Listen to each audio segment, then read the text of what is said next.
Sleep apnea, a sleep-related breathing disorder, affects millions of people worldwide, causing repetitive pauses in breathing, periods of shallow breathing, or collapse of the upper airway during sleep.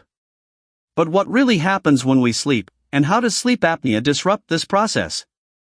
Each pause in breathing can last for a few seconds to a few minutes and often occurs many times a night, leading to poor ventilation and sleep disruption. What are the consequences of this disruption? The symptoms of sleep apnea are diverse, ranging from daytime sleepiness, snoring, and non-restorative sleep despite adequate duration of sleep.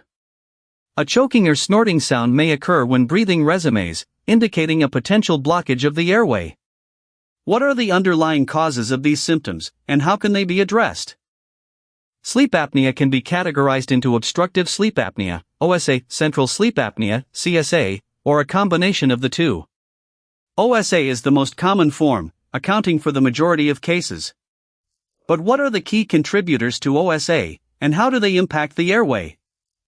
The Apnea-Hypopnea Index, AHI, is used to determine disease severity and guides the treatment plan.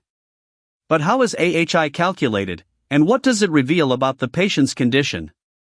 AHI is calculated from totaling all pauses in breathing and periods of shallow breathing lasting greater than 10 seconds and dividing the sum by total hours of recorded sleep. Treatment for sleep apnea may include lifestyle changes, mouthpieces, breathing devices, and surgery. Effective lifestyle changes may include avoiding alcohol, losing weight, quitting smoking, and sleeping on one side.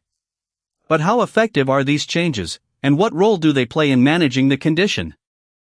Breathing devices, such as CPAP machines, are commonly used to treat sleep apnea. With proper use, CPAP improves outcomes, including sensitivity to insulin, blood pressure, and sleepiness. But what are the challenges associated with CPAP use, and how can they be overcome? Despite the effectiveness of CPAP, long-term compliance is an issue, with more than half of people not appropriately using the device. In 2017, only 15% of potential patients in developed countries used CPAP machines, while in developing countries, well under 1% of potential patients used CPAP. What are the barriers to CPAP adoption, and how can they be addressed? Sleep apnea affects a significant portion of the global population, with OSA affecting 936 million, 1 billion people between the ages of 30 to 69 globally.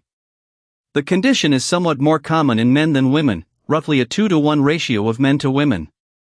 What are the underlying factors contributing to this disparity, and how can they be mitigated? The typical screening process for sleep apnea involves asking patients about common symptoms such as snoring, witnessed pauses in breathing during sleep, and excessive daytime sleepiness. But what are the subtle manifestations of sleep apnea, and how can they be detected? Untreated sleep apnea can have severe consequences, including increased risk of car crashes, hypertension, cardiovascular disease, myocardial infarction, stroke, atrial fibrillation, insulin resistance, kidney disease, memory loss, neurodegeneration, low testosterone, and higher incidence of cancer. What are the underlying mechanisms driving these consequences, and how can they be prevented? The American Academy of Sleep Medicine, ASM, defines apnea as a reduction in airflow of greater than or equal to 90% lasting at least 10 seconds. But what are the implications of this definition, and how does it impact the diagnosis and treatment of sleep apnea? In conclusion, sleep apnea is a complex condition with far-reaching consequences. By understanding the causes, symptoms, and treatment options, we can work towards improving outcomes and reducing the burden of this disease. But what does the future hold for sleep apnea research and treatment, and how can we address the ongoing challenges associated with this condition?